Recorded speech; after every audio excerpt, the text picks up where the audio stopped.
Então, novamente, bom dia a todos. Estamos dando início a mais uma eTertúlia e nessa nossa abertura, como parte da programação do 21º Encontro de Extensão ENEX da Universidade Federal da Paraíba, estamos iniciando a eTertúlia número 5 da área temática de educação, onde serão apresentados os seguintes projetos de extensão, né? Nessa sala, nós teremos 4 projetos. São eles: Trajetórias Indígenas, Materiais Didáticos para a Implementação da Lei 11.645/2008, ano 3.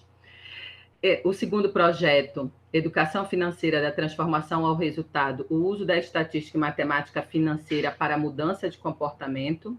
O projeto seguinte, projeto 3, será Universidade em Debate, Práticas de Leitura e de Produção de Texto com foco no Enem, edição 2020. E o nosso quarto projeto, Cuidando das Finanças Pessoais. Cada projeto terá 20 minutos, sendo 10 minutos de apresentação do projeto, 5 para os avaliadores e 5 para as considerações finais. Nós temos como avaliadores e agradecemos a presença da nossa avaliadora convidada, Nina Graef. Ela estará avaliando os trabalhos, certo? E após cada apresentação. E eu quero dar as boas-vindas e uma boa apresentação para todos que estão aqui presentes nesta sala, né, que vão ser apresentadores, e os que estão presentes prestigiando os seus projetos, sejam muito bem-vindos, que tenhamos uma manhã de muito aprendizado e muita troca de informações, tá certo? Então, eu convido para iniciar o primeiro projeto, Trajetórias Indígenas. A apresentadora não, as apresentadoras estão presentes, podem se organizar, se posicionar. Então, o primeiro projeto, Trajetórias Indígenas, Materiais Didáticos para a Implementação da Lei 11.645/2008, coordenado por Rita de Cássia Melo Santos, e as apresentadoras serão Isadora e Maria Clara. Vocês podem ligar suas câmeras, ligar. Renan? Oi, professora. Pronto. Não, a professora Nina, que para mim tinha parecido que tinha caído. Mas ela voltou, eu já verifiquei isso também, tá? As meninas podem começar. Então, Isadora e Maria... É Maria Clara ou Maria Carolina? Fiquei agora na dúvida. Maria Clara. Tá certo. Tá ótimo, Maria Clara. Então, vamos para a gente poder marcar o tempo. Vocês têm tela para compartilhar? Vocês querem colocar? Podem fazer o compartilhamento. E aí, quando vocês estiverem prontos, me avisa que eu marco o tempo aqui. Eu e Renan. Elisângela, eu posso compartilhar a tela já no final, que aí eu vou ficar para a segunda parte? Pode. Porque aí eu só vou mostrar algumas imagens. Ok. Então, pronto. Então, vamos iniciar, sem problema, a hora que vocês quiserem, tá certo? Então, bom dia a todas e todos. Meu nome é Maria Clara, eu sou graduanda do Bacharelado em Ciências Sociais aqui da UFPB, e iremos apresentar o projeto intitulado Trajetórias Indígenas, Materiais Didáticos para a Implementação da Lei 11.645/2008. O projeto está no seu 3º ano, e nos 2 anos anteriores nos propusemos a escrever e pesquisar biografias indígenas, principalmente, como ferramenta para trabalhar o ensino didático da questão indígena, tanto da universidade quanto na educação básica. E nesse terceiro ano, tanto pelos objetivos do projeto que alteraram um pouco, quanto pela questão da pandemia, a gente fez, né, um compilado de tudo que foi escrito e realizado nos outros anos do projeto, para a viabilização da criação de uma cartilha, que vai ser disponibilizada gratuitamente, como a Isadora vai falar um pouco mais adiante, e também para divulgar esse material de forma que acesse tanto o público interno na academia quanto o público externo. A partir da rede social do Instagram, criamos uma conta e para divulgar parte desse material, justamente para ter o projeto ter uma visão e ter uma participação maior, mesmo nesse tempo tão complicado, né? Então, a Lei 11.645, ela foi promulgada em 10 de março de 2008, no então governo do presidente Luiz Inácio Lula da Silva, e ela alterou a Lei de Diretrizes de Bases Nacionais justamente sobre a questão do ensino da história africana, e passou a agregar também o ensino da história e cultura indígena.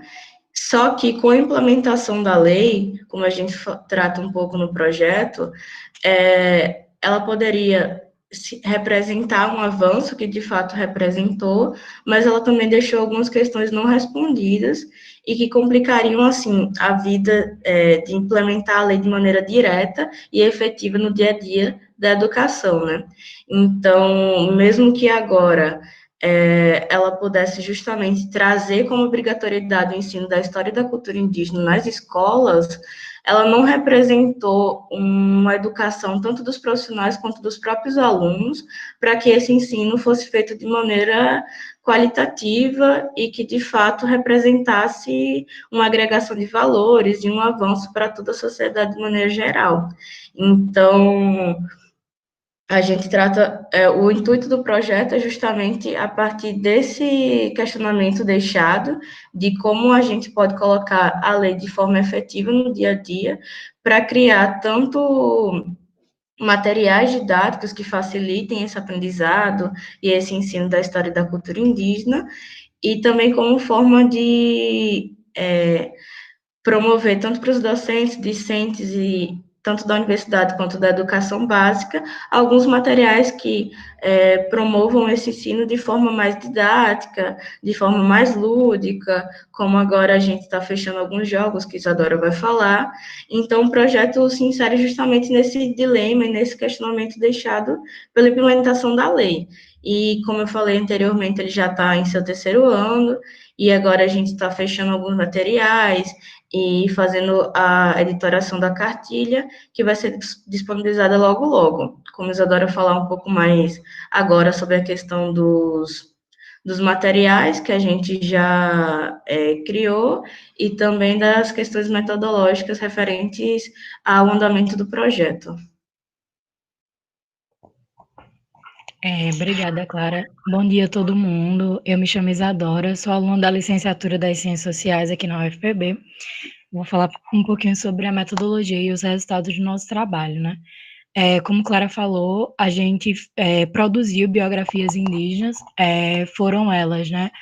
Felipe Camarão, Clara Camarão, Muirambi, Iratembé, Pedro Poti, Antônio Paraupaba, Guiragibe, Tibiriçá, Zorobabé e Piragibe. A maioria deles líderes indígenas daqui da Paraíba, e como método, a gente utilizou, né, tanto os acervos físicos, como o IHGPB, né, o Instituto Histórico Geográfico aqui da Paraíba, o Arquivo Histórico da Paraíba e a Fundação José Américo. Mas aí, como essas biografias elas estão no tempo colonial, é mais difícil se achar documentos dessa época. E aí, plataformas digitais foram essenciais para esse trabalho. Algumas delas, né, o Museu do Índio, a Biblioteca Brasiliana, Relatos de Presente e Província, o Projeto Resgate, enfim. A gente utiliza as biografias, como Clara falou anteriormente, né, como um instrumento para pensar a dinâmica das coletividades étnicas, e essas biografias foram essenciais para a construção dessa cartilha. É uma cartilha que a gente faz um aprofundamento na Fundação da Paraíba e como esses, de acordo com a pesquisa que a gente fez, como é que esses indígenas foram essenciais, principalmente na luta política da Fundação do Estado da Paraíba. E, somado à cartilha, a gente pensou e desenvolveu os jogos. Deixa eu compartilhar um pouco a tela para mostrar para vocês.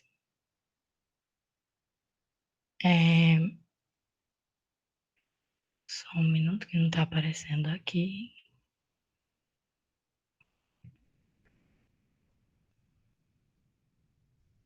Espera aí. Aqui, agora vai. Eu acho que está compartilhando, né? Deixa eu abrir aqui. Esses jogos foram pensados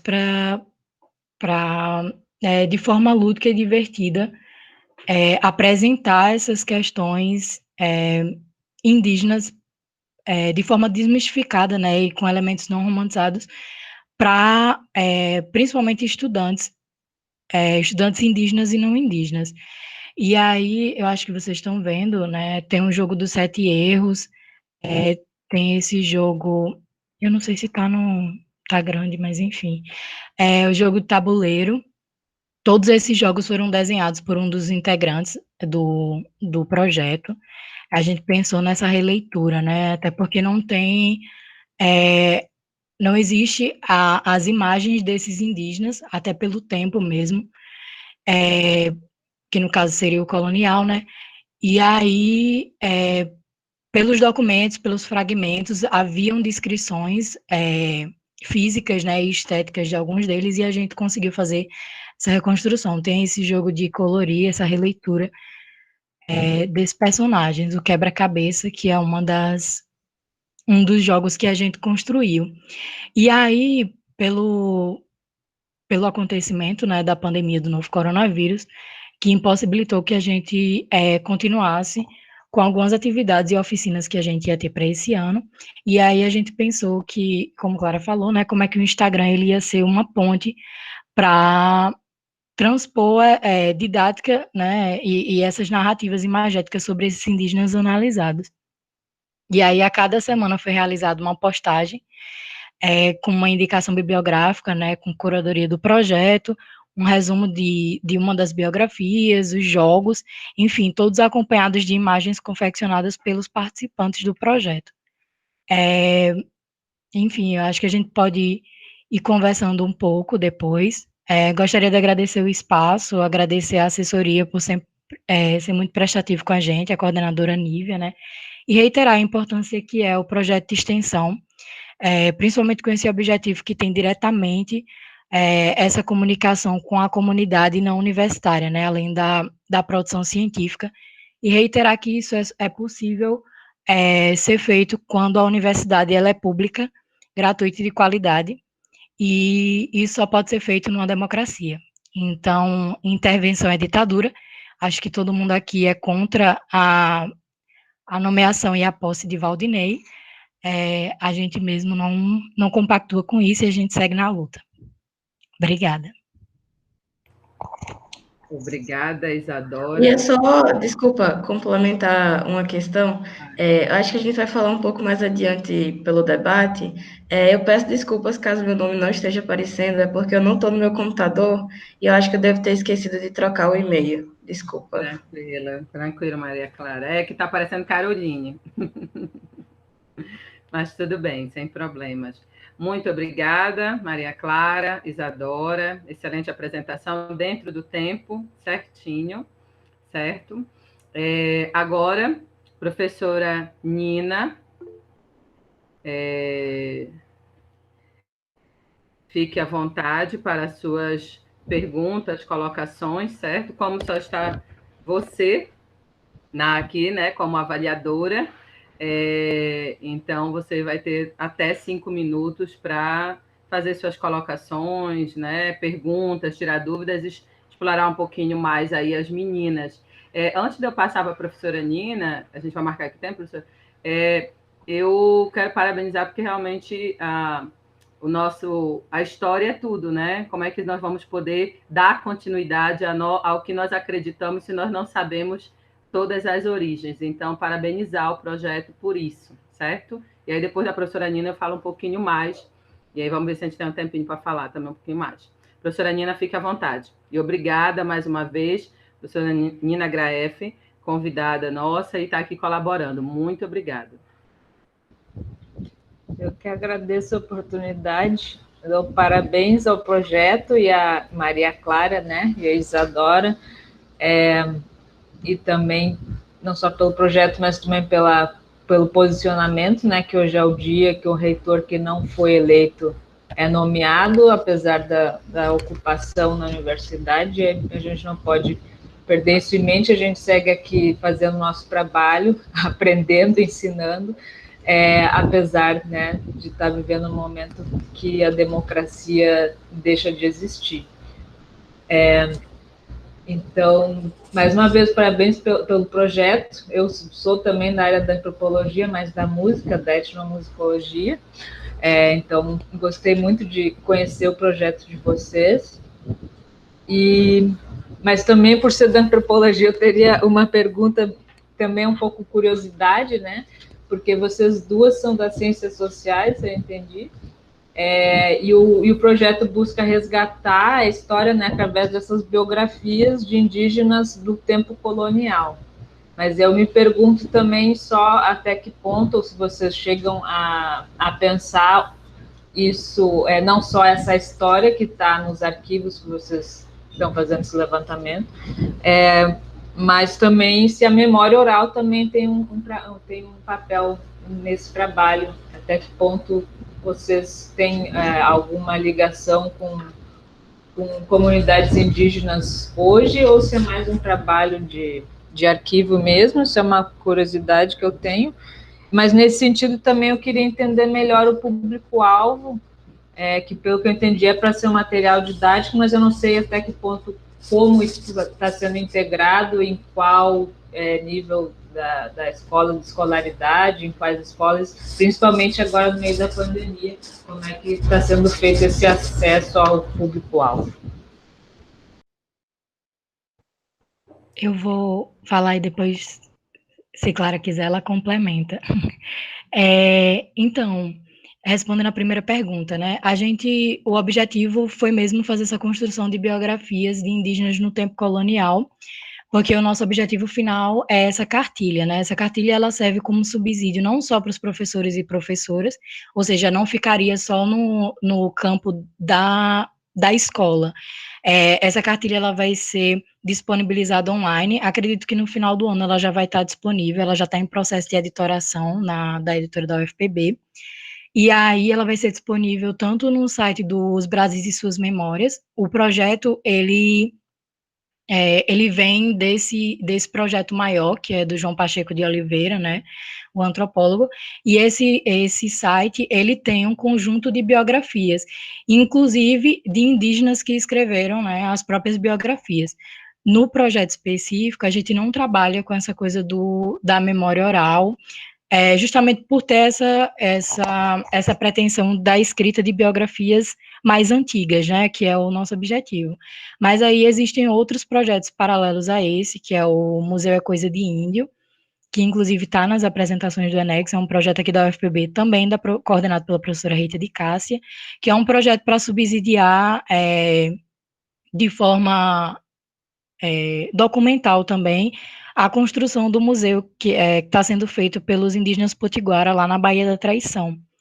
E aí, enfim, a cartilha também serve como esse subsídio. E aí o público-alvo seria, né, os estudantes de todas as séries das escolas, por isso que a cartilha também foi pensada, né, com uma linguagem totalmente acessível. Infelizmente, esse ano a gente ia fazer esse trabalho empírico nas escolas, tanto indígenas como não indígenas, já aqui da Baía da Traição e aqui de João Pessoa, para fazer esse teste da cartilha, né? A gente ia levar essa cartilha para as escolas para saber como é que os alunos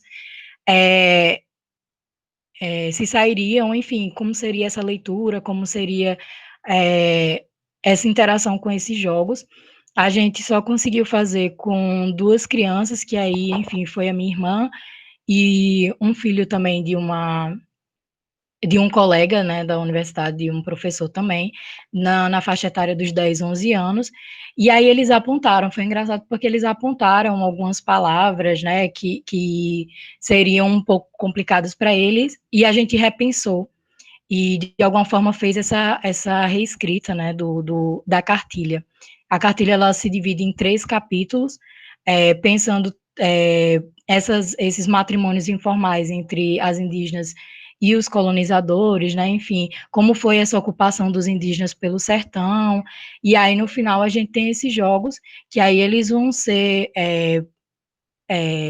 para ser jogados depois da leitura dessa cartilha, né, que relata um pouco essa história da Paraíba, que é uma outra versão, não deslegitimando a história oficial, né, mas a gente tenta relatar um pouco sobre essas populações que são protagonistas.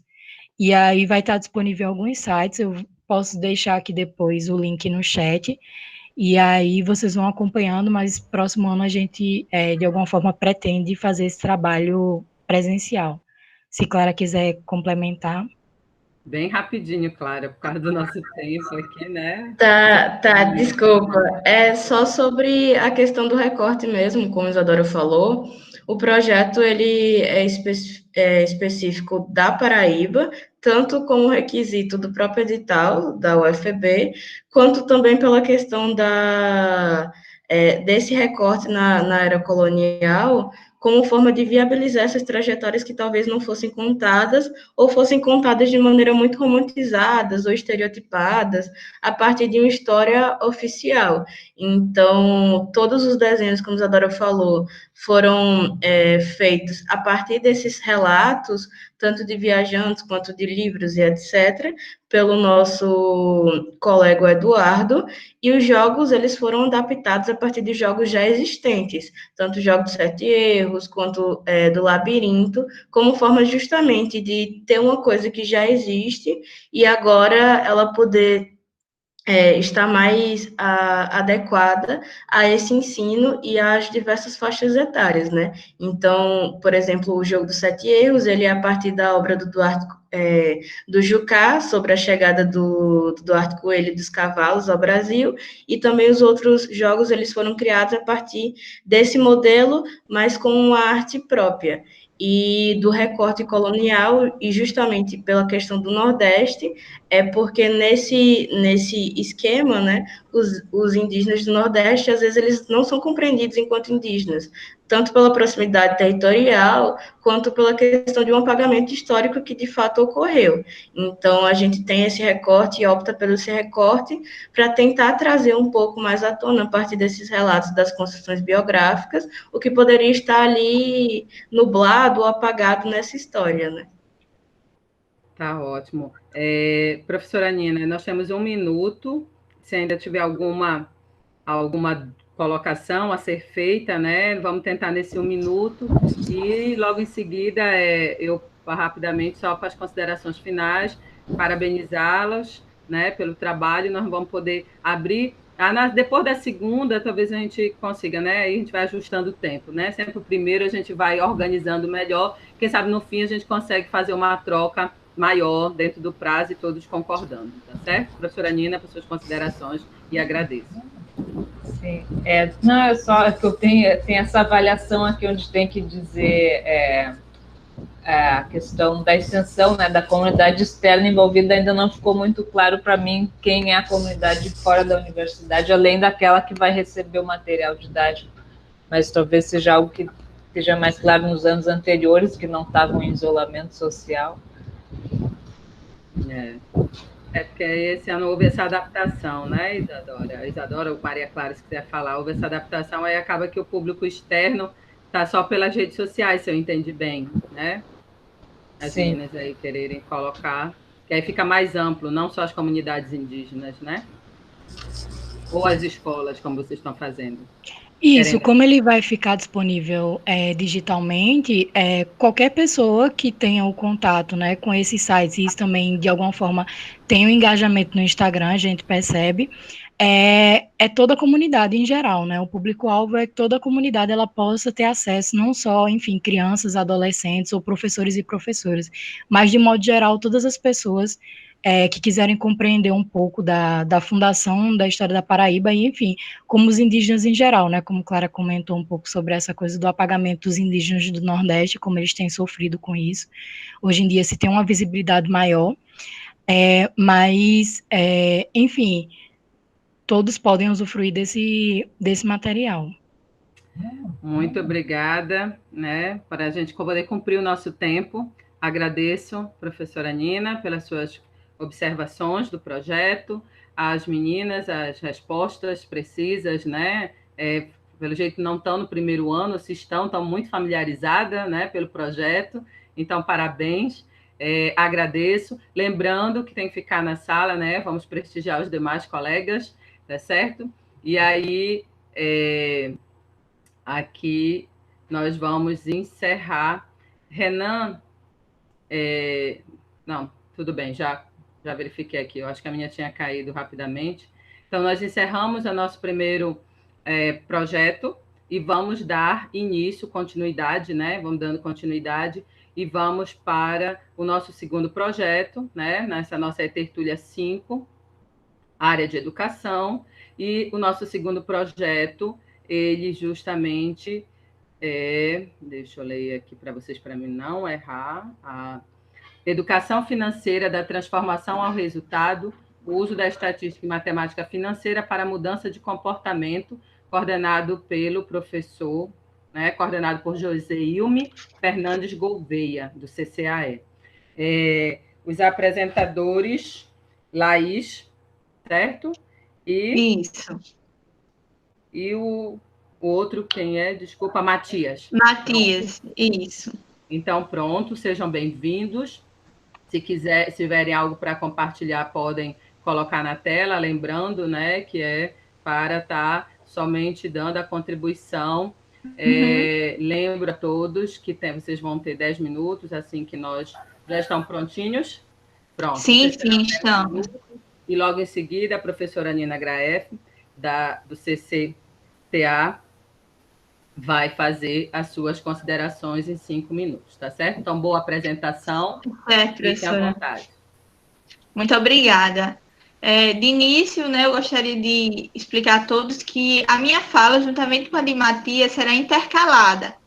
Então, cada um vai dar a sua contribuição em trechos e nós iremos falar em um todo do projeto, certo? Bom dia a todos. Agradeço pela oportunidade, em nome de todos do projeto de extensão Educação Financeira da Transformação ao Resultado, o uso da matemática financeira e da estatística para a mudança de comportamento, né? O nosso projeto, ele tem o objetivo de apresentar a matemática financeira e a estatística como ferramentas para promover aos alunos de uma escola parceira do nosso projeto, que é situada no município de Mamanguape, a tornarem-se consumidores conscientes. Então, o nosso objetivo é fazer com que a matemática financeira, né, seja capaz de auxiliar esses alunos a se tornarem consumidores conscientes. E com isso, atualmente, em nossa sociedade, o consumo é uma atividade pertencente à vida humana. Ao longo dos anos, com a evolução e o estabelecimento da economia capitalista, essa prática tem sido largamente facilitada por uma diversidade de fatores. A ampliação do consumo potencializado pelas propagandas por meio dos veículos de comunicação tem proporcionado mudanças de hábito e comportamento com o consumo desenfreado pelas compras.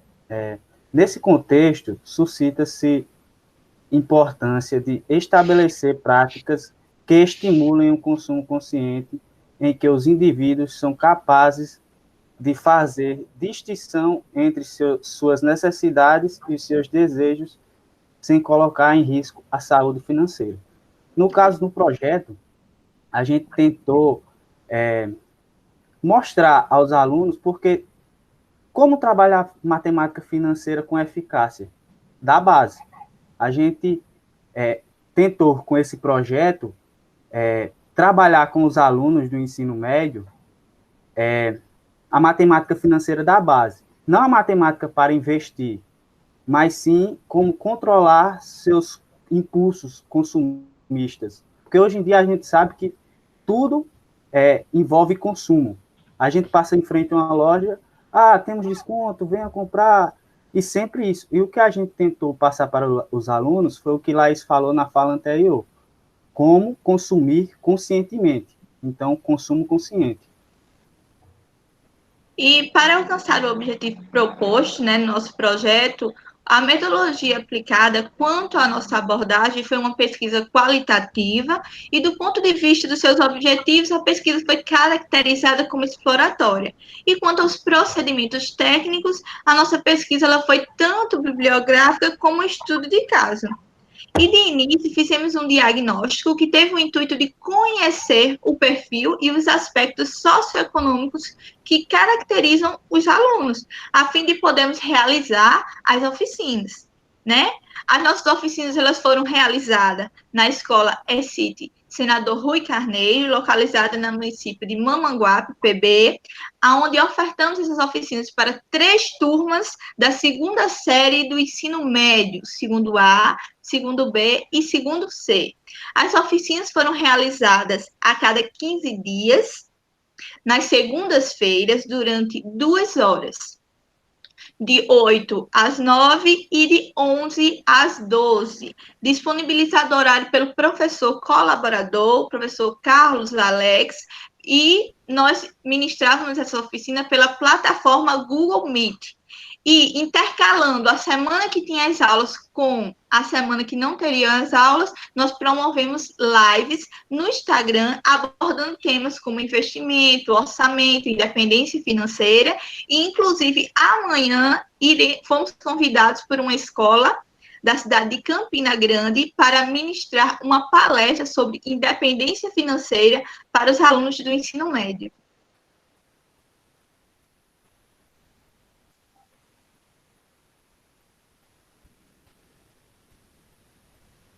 Matias? Matias. Oi. Vindo. Tudo bem por aí? Tá, porque deu um Vou dar delay continuidade. aqui. Certo, deu um delay aqui na internet, eu não estava escutando nada. Sem problemas, podem continuar, era só para a gente confirmar. Fiquem à vontade. De acordo com os objetivos alcançados, as atividades realizadas no projeto de extensão foram bastante positivas. Em relação aos resultados obtidos, foi possível compreender de maneira mais aprofundada a educação financeira e o quanto ela é importante para os nossos jovens na formação de cidadãos, aptos para analisar de forma correta as situações financeiras que lhes serão apresentadas ao longo da vida. A gente, através do projeto... Tu ia falar alguma coisa, Larissa? Pode falar, que depois eu concluo. Certo. A gente, através desse projeto, foi como eu tinha falado anteriormente, a gente tentou mostrar aos alunos como eles deveriam agir para consumir conscientemente. E a partir do projeto, quando a gente começou a trabalhar com o projeto, com os alunos, eles passaram a ver que coisas, besteirinhas que eles faziam em casa, que se eles deixassem de fazer ou minimizassem aquilo, iam ter um retorno positivo na renda familiar no final do mês. Então, os alunos, eles gostaram muito disso, que eles passaram a ter um posicionamento dentro de casa de transmitir o conhecimento que eles estavam recebendo na escola. E não só adquirir aquele conhecimento para si próprio, mas sim passar para a sua família, para os seus amigos. E a gente, como projeto em si, fica muito feliz quando tem um resultado positivo como esse. Sim, porque consideramos os nossos alunos como transmissores de informação. Queremos tornar eles protagonistas para, dessa forma, eles transmitirem as informações que foram adquiridas no nosso projeto de extensão. E a experiência na extensão, né, ela contribui tanto para a formação do licenciado, né, que nós somos licenciados em matemática, quanto para a aprendizagem dos alunos, pois os conhecimentos adquiridos, eles despertam e reforçam a vocação de nós, como licenciados, de ser professor, além deles incentivarem a criação de novas metodologias, né, e práticas pedagógicas, e podemos aprender isso por meio da realização das oficinas, e abordar o ensino de matemática atrelado a temas transversais como o consumo traz grandes contribuições para a formação do cidadão. Que esses cidadãos, que são os nossos alunos, eles precisam sair da escola preparados para o mundo, Portanto, acreditamos que conhecer a educação financeira não consiste somente em aprender a economizar, cortar gastos, poupar dinheiro. É muito mais que isso. É buscar uma melhor qualidade de vida, tanto hoje quanto no futuro. Então, a importância do nosso projeto se dá por proporcionar aos alunos buscar uma melhor qualidade de vida e contribuir diretamente na relação familiar deles, por meio da educação financeira. E com isso, a gente também fez um diagnóstico inicial, que tive o intuito de conhecer o perfil e os aspectos socioeconômicos que caracterizavam os alunos, a fim de planejar e realizarmos as oficinas. Então, a gente tentou analisar a situação que eles estavam inseridos, para aí, em cima disso, trabalhar as oficinas, que a gente não queria trabalhar oficinas fora da realidade do aluno. E sempre trabalhamos nas nossas oficinas tendo como base a educação financeira e estilos de aprendizagem. E por meio desses estilos de aprendizagem, a gente elabora atividades que fazem com que a gente compreenda se os alunos eles estão compreendendo realmente o que está sendo proposto nessas oficinas. E semanalmente, ao concluir as oficinas, a gente sempre tem o contato com os alunos por meio das atividades propostas. E sem deixar de também trabalhar a estatística, porque como o projeto fala, matemática financeira e estatística. Sempre tentando intercalar uma com a outra, Sim. De forma que o aluno ele não ficasse disperso, sem entender o que estava acontecendo. Sim, a gente sempre... O tempo... Vamos encerrar. Concluindo, a gente sempre procurou trabalhar tanto a matemática financeira quanto a estatística atrelado à educação financeira. Muito obrigada. Eu que agradeço, né? Mas temos aqui essa questão do tempo, apesar de a gente querer, né, discutir bastante. Parabenizo pelo trabalho, pela iniciativa, muito interessante. Obrigada aí também pela dinâmica que vocês fizeram. E agora eu passo a palavra para a nossa avaliadora, a professora Nina Graef, do CCTA. Professora, fique à vontade nos seus 5 minutos. Ou se quiser dividir também, Nina, faz uma pergunta, né? Gasta um tempinho, ele responde e volta, tranquilo, fica à vontade. Tá bom. Pra gente dinamizar um pouquinho isso aqui, né? Está meio... parece entrevista, né? Da forma que eu vou fazer para dinamizar um pouquinho isso, mas vamos lá, fique à vontade. Obrigada, Laís e Matias, parabéns pelo projeto. Nós te agradecemos, professora. Para mim ficou tudo muito claro, eu até tinha uma pergunta sobre como que vocês estavam medindo esses resultados, mas no fim veio a resposta, né? Então, está tudo muito claro na apresentação de vocês. E achei também, né, algo que realmente tem impacto na vida de todo mundo, então realmente é algo muito importante para se ter na escola.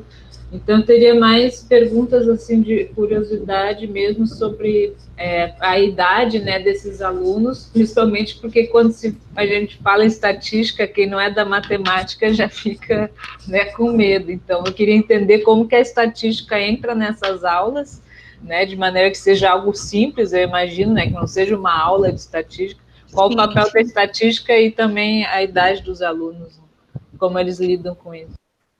Os alunos, ele tem idade entre 16 a 18 anos, né?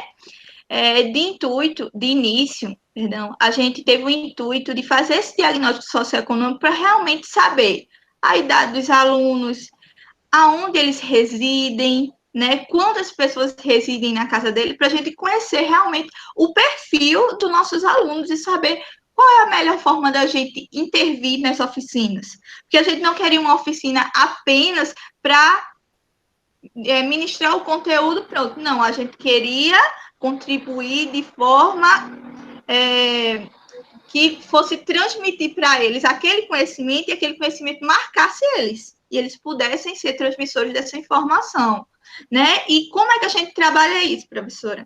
Na primeira oficina, a gente trabalhou sobre apresentando a eles o que era a educação financeira, Então, a gente explicou o que é educação financeira, como a educação financeira ela pode ser apresentada dentro de sala de aula e sempre promovendo diálogos, sempre tendo esse diálogo e possibilitando um espaço ao aluno para que o aluno pudesse falar, né, dizer as suas inquietações, as suas dúvidas, e a partir da segunda oficina a gente começou introduzindo conteúdos de matemática financeira ou de estatística com a educação financeira. Por exemplo, a gente vai trabalhar com matemática financeira, juros simples, juros compostos. Intitulamos a aula como Conhecendo a Matemática Financeira. Então, conhecendo a matemática financeira, tanto eu vou abordar aos alunos o que é porcentagem, o que são juros simples, o que são juros compostos, e para introduzir a educação financeira, o que foi que a gente fez? A gente planejou essa aula com o intuito de apresentar aos alunos e fazer eles refletirem sobre o valor do dinheiro no tempo. Então, o valor desse dinheiro no tempo, por meio de uma compra, de uma dívida. Então, tudo isso, a gente estava trabalhando a educação financeira com os alunos, mas por trás estavam os conhecimentos da matemática financeira. Então, daí em diante, a gente tanto trabalhou com medidas de posição, medidas de dispersão, que a gente está trabalhando com estatística, mas fazendo com que os alunos não se prendessem apenas a ser uma aula de matemática.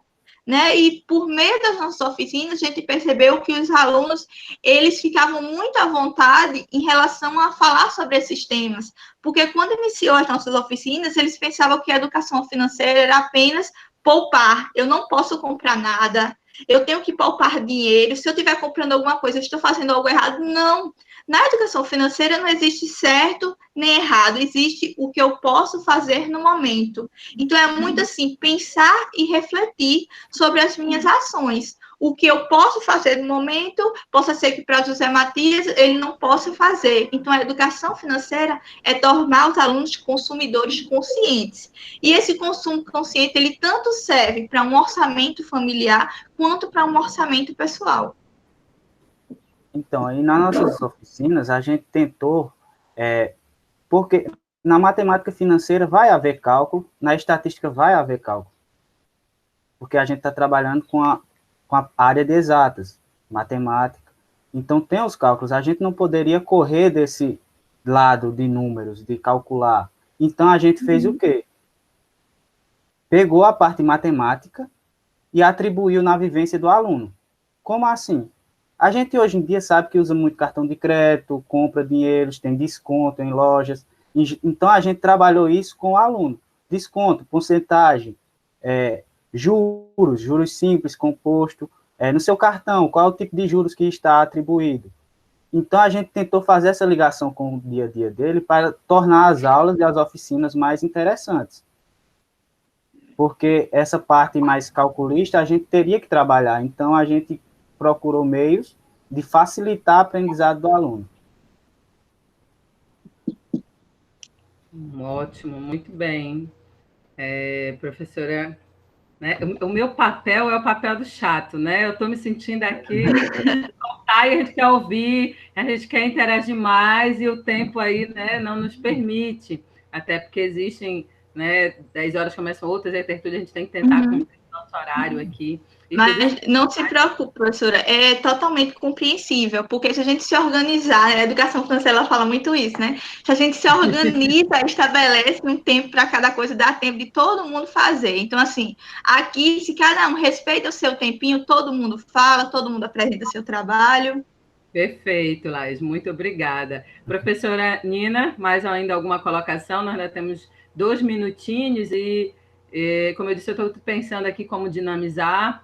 E talvez até a gente abrir aí, como é um tema muito, né, atual, né, não só para esses alunos, mas para todos nós, quem não precisa de uma educação financeira, né? Então, professora Nina, faça se tiver alguma outra colocação e tudo mais. E aí eu queria abrir um minutinho para os demais aqui participantes e depois um minutinho para, que justamente nós temos 2, para os meninos encerrarem. Então, professora Nina, ou um pouquinho menos de 1 minuto aí.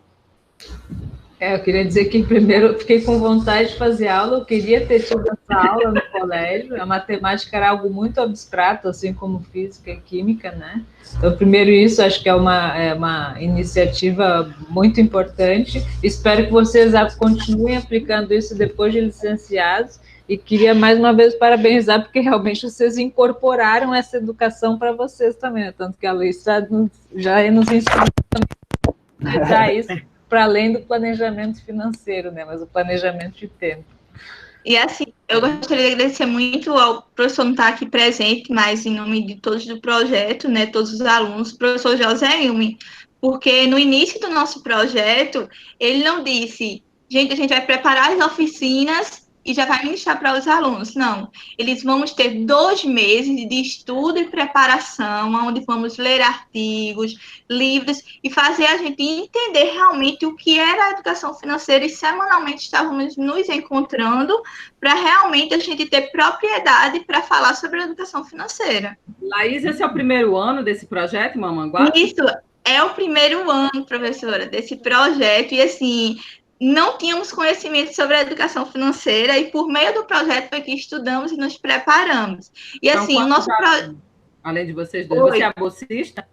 Isso, eu sou a bolsista, e tem mais 6 alunos e um professor colaborador, fora o nosso coordenador, né, o professor José Ilme. E assim, o nosso projeto, ele está dando frutos, porque eu participei de uma live com uma professora Ana Luísa, de Campina Grande, e por meio dessa live, nós fomos convidados, semana passada, né, a live já faz alguns dias que ocorreu, e nós fomos convidados, eu e José Matias, para ministrar uma palestra amanhã para os alunos da rede estadual de uma escola em Campina Grande. Parabéns, realmente, com certeza, está dando frutos, como eu digo, é um tema muito atual.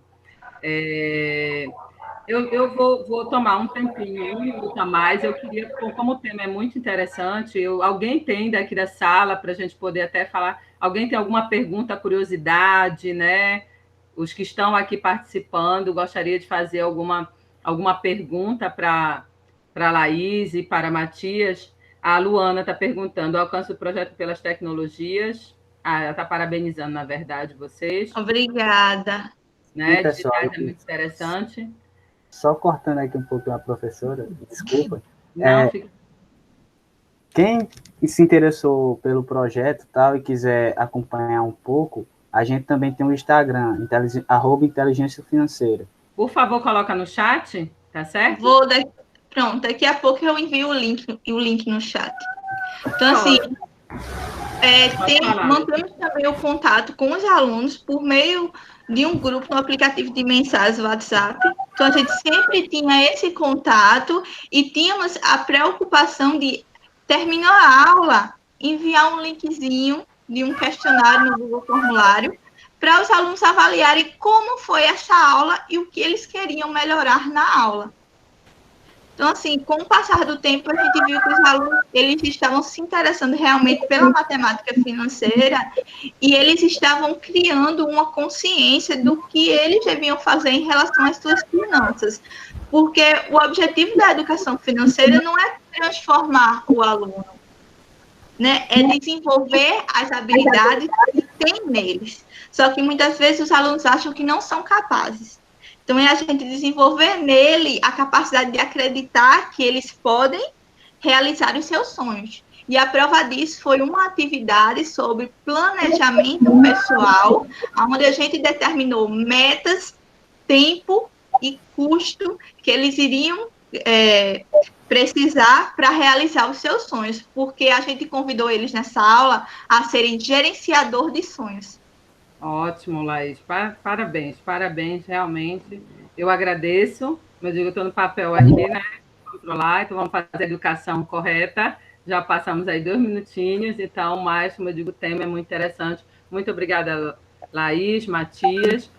Por nada. Novamente por sua consideração. Damos por encerrada aqui a apresentação do segundo projeto. E, assim, como eu disse, eu estou aqui pensando, né? Nós todos estão apresentando dentro do tempo, está todo mundo perfeito. Nino e Matias, muito obrigada, podem desligar. Na verdade, eu queria agora, na verdade, nesse momento agora, que a gente fizesse um primeiro registro fotográfico. Por sinal, eu iria capturar a tela, Renan, para o Renan aparecer, né, que é o nosso assistente, que está aqui dando todo o apoio para vocês. E aí eu queria pedir esse 1 minutinho, nós estamos passando, para vocês ligarem. Já quer fazer agora, professora? Porque geralmente vai ser no final.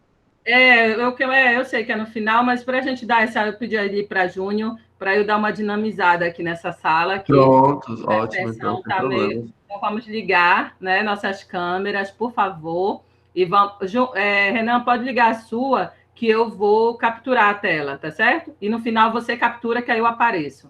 Tá bom? Certo, e a gente vê depois como é que a gente monta. E aí, ao longo que nós vamos fazer essa captura de tela, eu também queria acordar com vocês fazer uma outra proposta. O projeto 4, né, cuidando das finanças pessoais, vai bem dentro da linha do projeto 2. Então, eu pedi autorização à Copac para ver se eu poderia mudar essa ordem, certo?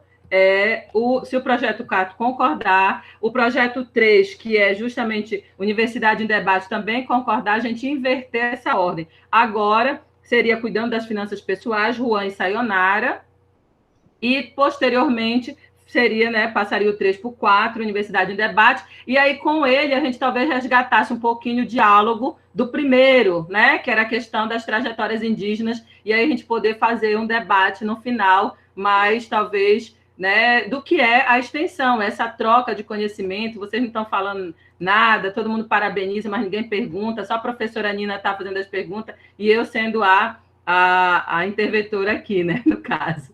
Então, se todos concordarem, eu gostaria que colocasse no chat. Deixa eu salvar a nossa foto aqui. Deixa eu ver se deu tudo certo.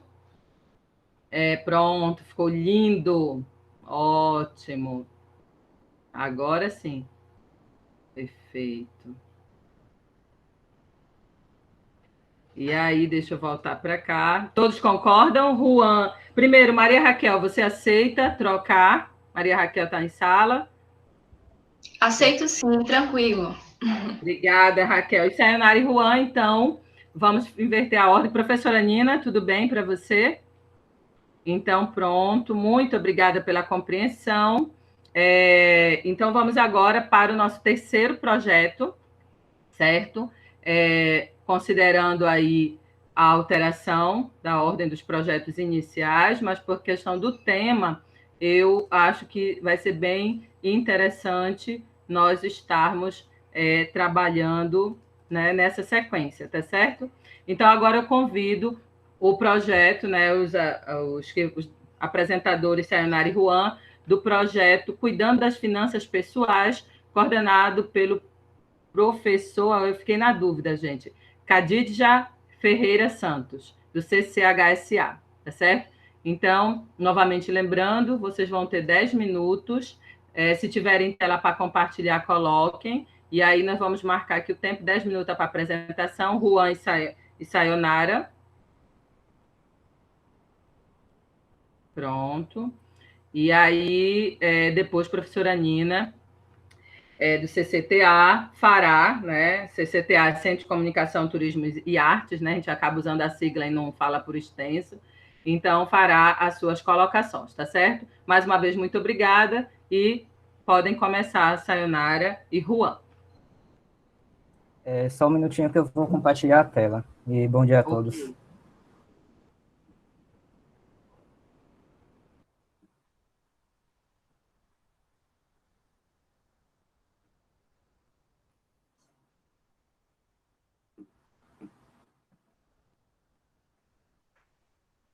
Já podemos iniciar? Já sim, já está contando. Bom dia, pessoal. Me chamo Sayonara, eu sou do projeto Cuidando das Finanças Pessoais e eu e Juan vamos apresentar os principais pontos desse projeto para vocês. Sayonara, tu fala um pouquinho mais perto do microfone, que eu acho que está um pouquinho baixo. Certo. Tá melhor Pronto. Agora? Muito melhor, tá bom? Obrigada. A princípio, a gente vai ter como público-alvo a comunidade acadêmica, ou seja, todos os cursos, e também a comunidade civil.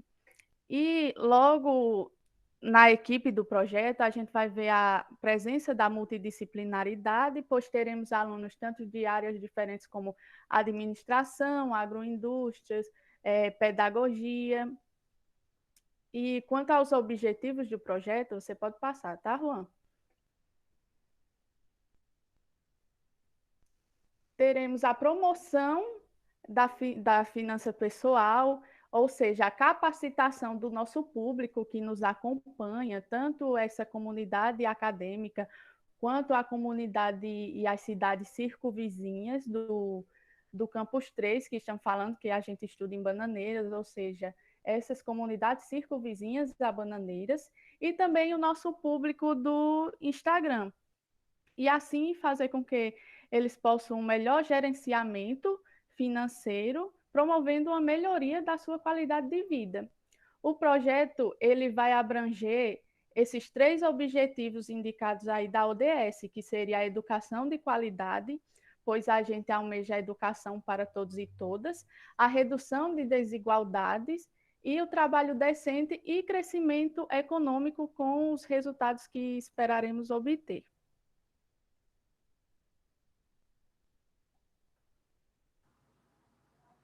Bom, o projeto ele foi primeiramente planejado para a modalidade presencial, onde seriam realizados mini-cursos e palestras no próprio ambiente universitário para o público em questão. Contudo, devido à repentina pandemia do coronavírus, todas as atividades do plano de trabalho tiveram que ser revistas e adaptadas para a realidade virtual. E para isso, diversos aplicativos foram utilizados para manter a comunicação entre aluno e docente no ambiente virtual e, dessa forma, fortalecer a aprendizagem mesmo em quarentena. Dentre eles, podemos citar o Google Meet, que foi utilizado para as reuniões em equipe e nas aulas síncronas de alguns cursos oferecidos pelo projeto, o Google Classroom e o YouTube, que também foram utilizados principalmente para a disponibilização de materiais, tais como vídeos e apostilas, para turmas também dos cursos de matemática financeira, que serão ditos mais adiante, o WhatsApp e o e-mail como fonte de comunicação, e o Instagram para a realização de lives que abordavam conteúdos literários debatidos pela própria equipe. Bom, quanto aos resultados, a gente obteve leituras e discussões com a equipe, porque a gente viu que era importante, primeiro, agregar e aumentar o conhecimento de finanças pessoais da própria equipe, dos participantes do projeto, para, assim, posteriormente, agregar maior conhecimento e ter domínio desse assunto para poder repassar para o nosso público. E aí vocês têm uns prints de algumas imagens das nossas reuniões. Pode passar, Juan. E após a gente ter feito leituras de artigos, livros e várias discussões no WhatsApp e também no Google Meet e várias reuniões que a gente fez, a gente resolveu fazer a divulgação de lives no Instagram, primeiro com o livro Dinheiro é Emocional, de Tiago Brunetti, e A Riqueza da Vida Simples, de Gustavo Sebassi. Assim, o público, durante essas lives, poderiam estar mais próximo da equipe do projeto e ver o que a gente estava discutindo e também fazer parte daquela discussão. E a gente achou uma experiência muito enriquecedora, esse contato com o público, porque eles interagiram bastante e puderam também ler, né, e adoraram o livro e pediram bastante indicação. Aqui está o print de algumas lives das pessoas que participaram junto com a nossa coordenadora, Cadidia, e os cartazes das lives. Pode passar, Juan.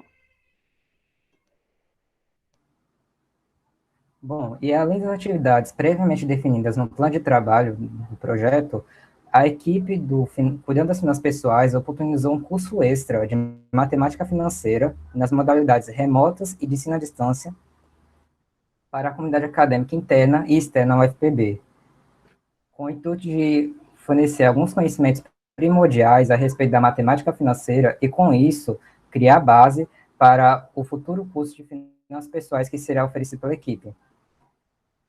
Tendo a carga horária de 30 horas, o curso de matemática financeira remoto foi formado por 18 discentes inscritos e tendo encontros semanais de 2 horas, todas as terças e quintas-feiras, realizados pelo Google Meet. Além de tendo a utilização também do WhatsApp e e-mail para comunicação constante com os alunos. E, bom, como é visto no gráfico, a turma de matemática financeira remota, ela acabou tendo um índice de aprovação de apenas 11%, ou seja, 2 dentre todos os alunos conseguiram passar na prova e foram aprovados no final do curso. E quanto aos outros dados, 22%, ou seja, 4, fizeram a prova, mas não conseguiram a nota mínima de alcance, e incríveis 67%, ou 12 alunos, acabaram abandonando o curso no meio do caminho. Isso se deve, sobretudo, ao fato de que, em razão do curso ter iniciado no recesso escolar, muitos alunos acabaram não planejando suas atividades e, conforme as atividades do calendário suplementar foram surgindo, muitos tiveram aulas que davam choque e acabaram que tiveram que escolher entre o curso e as aulas do próprio curso em si, na área acadêmica. Bom, e a gente decidiu oferecer esse curso de matemática financeira, até como o próprio outro grupo anterior falou, né? Porque a gente viu que a base é importante e que cuidar das finanças pessoais é um desafio para muita gente. Então, a gente achou de extrema relevância ter esse curso para que eles pudessem se ter essa base. Então, a gente ofereceu essas duas turmas, né, de forma remota e EAD. No EAD, a gente vai ver que o número de inscritos foi maior e o de permanentes também. A gente usou o Google Classroom, o WhatsApp como forma de fórum de dúvidas, e-mail para envio dos links e YouTube, caso precisassem da gravação das aulas. Também teve carga horária de 30 horas e vamos ver que 50% dos alunos tiveram nota igual ou maior a 5, 19% inferior a 7 e houve desistência de 31%, mas esse número foi relativamente bem menor do que a turma remota. Pode passar, Juan. Bom, e além das atividades já realizadas, a equipe pretende oferecer um curso de finanças pessoais para toda a comunidade acadêmica interna e externa ao UFPB, via SIG Eventos, com o intuito de fornecer alguns conhecimentos básicos acerca do mundo financeiro, como, por exemplo, o planejamento das finanças, elaboração de orçamentos, aposentadoria, gestão emocional do dinheiro e dentre vários outros conteúdos relevantes para a formação cidadã. Além disso, será promovida uma palestra de finanças pessoais para os servidores da Escola Estadual Alindo Ramalho, localizada no município de Solânia, Paraíba, no dia 27/11. E, para finalizando as atividades do projeto, será oferecido um workshop sobre investimentos para toda a comunidade acadêmica interna e externa na UFPB, via SIG Eventos também, e que será realizado, de acordo com o planejado, no final de novembro ou na primeira semana de dezembro. Juan e Sanara, falta 1 minuto, tá? Quanto aos impactos sociais já notados, a gente viu uma maior conscientização daquele nosso público, né? Porque eles deram feedback de melhor gerenciamento dos seus recursos, tanto de dinheiro quanto de tempo, e do ambiente em si. Isso fez com que contribuísse com sua autorrealização e também a propagação da educação financeira, porque muitos viram o quanto é importante e isso influenciou para propagar para mais pessoas e assim para ver realmente a importância desse tema, desse assunto para a vida pessoal e profissional. Quanto à nossa experiência extensionista, também houve essa consciência daquilo do que realmente é necessário para a gente, além da nossa experiência docente também no curso de matemática financeira, porque, por exemplo, para mim, foi a primeira vez que preparei e pude dar aula e ter essa experiência, e também um maior conhecimento sobre as finanças pessoais. Pronto. Obrigada. Obrigada, e aqui está o arroba do nosso projeto, para quem quiser seguir. Cuidando das finanças pessoais. Digita também no chat, tá, Sayonara? Deixa lá, se o pessoal quiser copiar, fica mais fácil. Muito obrigada, Juan, Sayonara. E agora eu passo a palavra para a professora Nina Graef, do CCTA, para fazer suas colocações, perguntas, dúvidas. Fique à vontade, professora. Obrigada, Sayonara e Juan, e parabéns por esse projeto também, que tem esse impacto, essa importância, né, na sociedade de um modo geral, afinal a gente vive na sociedade capitalista. Eu queria perguntar sobre a questão, ou aprofundar um pouco essa questão extensionista, é uma pergunta que eu fiz também no primeiro projeto, né? Porque eu entendo a extensão, e o meu projeto Saberes em Roda, ele é bem assim, ele é pensado para que a comunidade seja incluída, né, faça parte da universidade, no nosso caso, as comunidades de Coco de Roda e Ciranda, da Paraíba. Então, eu queria entender como é que a comunidade é incluída, como é que ela participa, se tem essa, que chama interação dialógica com essas comunidades, ou se é mais um curso que está trocando, que está apresentando esse conteúdo e está trocando com os alunos. E nesse sentido também queria entender esse impacto para vocês, não só de aprender esses conteúdos e terem a prática de docente, mas como que vocês, como cidadãos, né, aquela questão que tem na extensão, como vocês se desenvolvem mesmo como cidadãos nesse processo. Então, tendo em vista que o projeto era para acontecer de maneira presencial, né? Que o nosso público-alvo seria as pessoas acadêmicas do nosso campus, e dos servidores daquela parte de Solânia e Bananeiras. Inclusive, a gente ia fazer algumas palestras e apresentações em algumas escolas, só que não deu. Então, quando a gente adaptou para a versão remota, acabou que a gente abrangeu um número de público mais diverso e maior, porque aí o projeto acabou sendo oferecido literalmente para aquelas pessoas que tivessem interesse no tema. Então, acabou que esse contato se deu mais por essas plataformas virtuais, que no caso foi o Instagram. O Instagram que serviu para a gente ter esse contato maior com as pessoas. E a gente vai ver que lá terá um público bastante diversificado, tanto alunos de escola, alunos de faculdade, professores e pessoas interessadas no tema. Ô, Sayonara, eu também fiquei até numa dúvida, complementando o que a professora fala. O primeira parte, o curso, né? Que vocês disseram até que teve gente que escolheu fazer a disciplina ou fazer o curso. Eu entendi bem ou cortou para mim? E aí vocês chegaram, tem o controle pelos eventos disso, dessas presenças? Como é que vocês fizeram esse controle dos cursos? Da formação, né? Do curso dado para o público interno? Bom, eu posso responder essa pergunta. O nosso controle de frequência era realizado em cada aula ao vivo, principalmente no turma remoto. Mas devido ao choque de horário, muitos alunos tiveram que optar, porque muitas aulas começavam no mesmo horário do curso, então eles tiveram que escolher. E acabou tendo uma desistência maior na turma remota. Mas já na turma EAD, que o aluno poderia formar o próprio horário, estudar no horário que bem quisesse, e assim, ter um rendimento maior de acordo com o horário, a gente acabou tendo esse índice de aprovação maior, esse índice de desempenho. Tá certo. Professora Nina, fique à vontade. Só para não perder a sua pergunta, que eu fiquei nessa dúvida, de como é que estava o controle disso, né? Eu não percebi aí.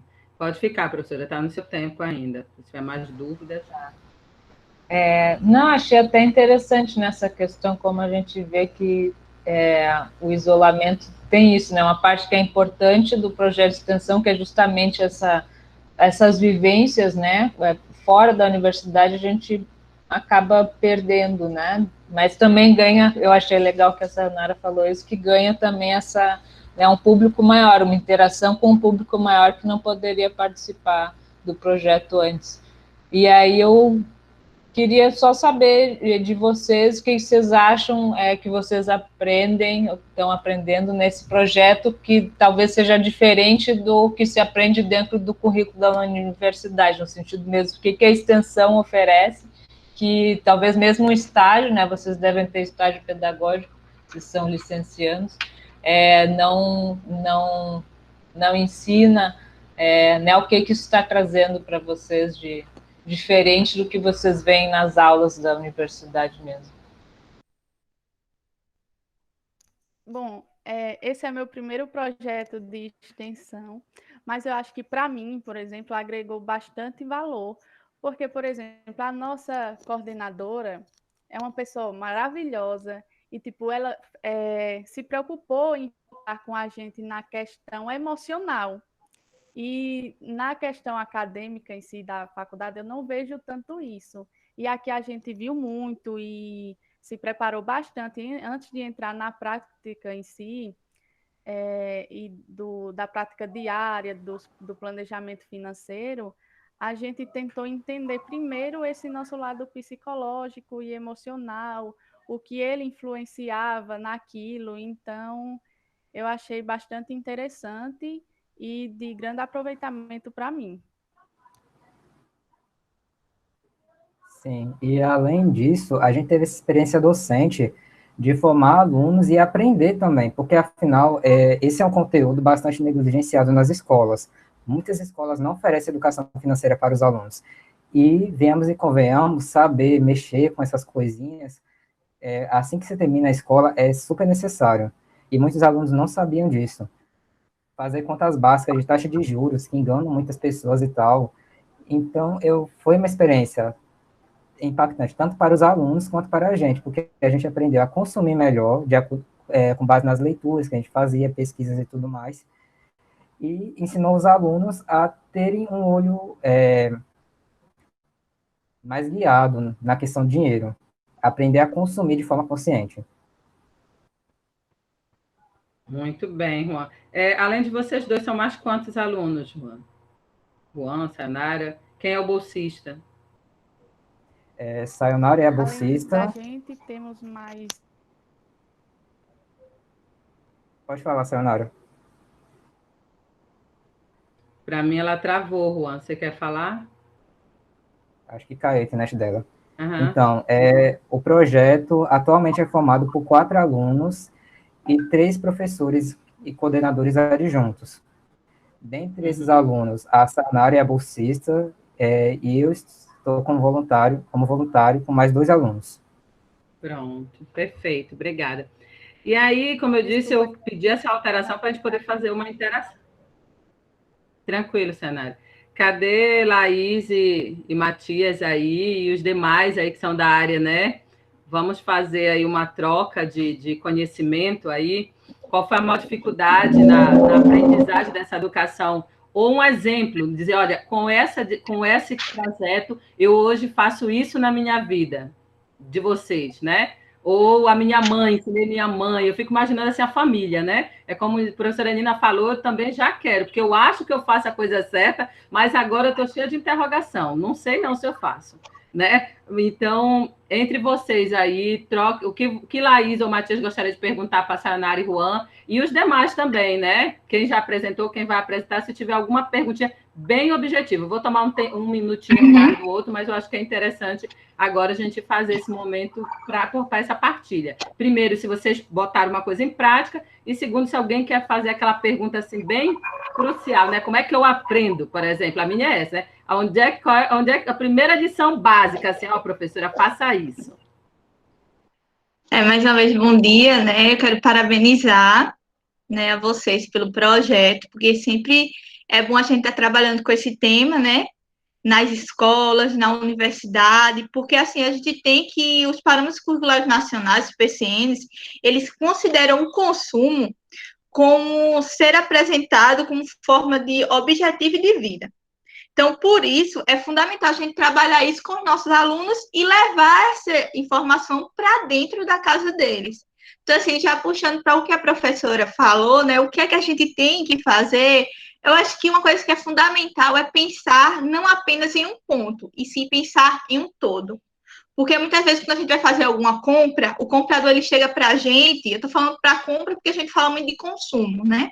O comprador ele chega e diz assim, são parcelas pequenininhas de R$ 9,90, um exemplo, e não fala um valor total. Então, a gente faz essa compra esse mês, só que no próximo mês vai vir novamente a parcela. A gente tem que ver quanto é o valor da compra total. Então, assim, pensar, eu posso fazer essa compra e pensar que a compra ela se estende a longo prazo. Então, a partir disso, pensar mais de uma vez, não comprar por impulso. Pensar, realmente eu preciso disso ou eu não preciso? Então, se a gente pensa, eu tiro muito por mim. Antigamente eu era muito assim, eu vi uma coisa, eu vou comprar. Hoje em dia, só de pensar, e assim, Matias, né, ele sempre pergunta, você realmente precisa disso? Você tem certeza? Você já fez o seu planejamento? Aí, Acho ótimo, né? Quando eu paro para pensar, assim, eu realmente vejo que é o pensar, é a gente refletir sobre aquilo. E eu gostaria de perguntar aos meninos, né, a Juan e a Sayonara, né, na ministração do minicurso, qual foi a principal dificuldade, já que o público é heterogêneo nas aulas? Qual foi a principal dificuldade para alcançar esse público?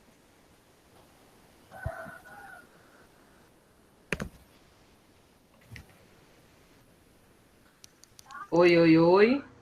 Bom, Não a sei se gente foi a minha que teve... caiu. Bem, Matias, Laís, vocês estão me acho que está um ouvindo? pouco instável. Pronto. Estou Vai. ouvindo. Pronto, então vamos lá. Só vamos ser mais objetivos, minha gente. Eu sei que a gente tem que debater, mas a gente tem... Vamos cumprir a educação básica, né? Nosso planejamento. Vamos ser flexível também. Vai lá, Juan. Bom, acho que uma das dificuldades mais expostas, né, é que muitos alunos odeiam matemática. Odeiam matemática, mas é umas coisas simples que a gente utiliza no dia a dia, para verificar até o número de parcelas, como Laís disse. É saber quanto é que vale, quanto é que eu vou pagar a mais, porque a gente, afinal, a gente nunca está pagando pelo valor do produto em si. A gente paga, às vezes, uma taxa de juros enorme, de R$ 100, 600, e tudo isso o consumidor não vê, porque ele compra por impulso. E é praticamente comprovado que a comunidade brasileira, ela gasta mais do que poupa. Então, essa cultura de consumo é muito enraizada na cultura brasileira, e é uma coisa que a gente lutou muito para ensinar aos alunos. Além de que nós tivemos que fazer as coisas pensando no psicológico dos alunos também. Então, consegue me ouvir? Pois é, estão reclamando que está cortando, Juan, a sua resposta. Mas eu acho assim, para a gente não estender muito, eu vou tentar resumir na questão... A minha conexão está travando. Eu acho que é a sua conexão, Juan.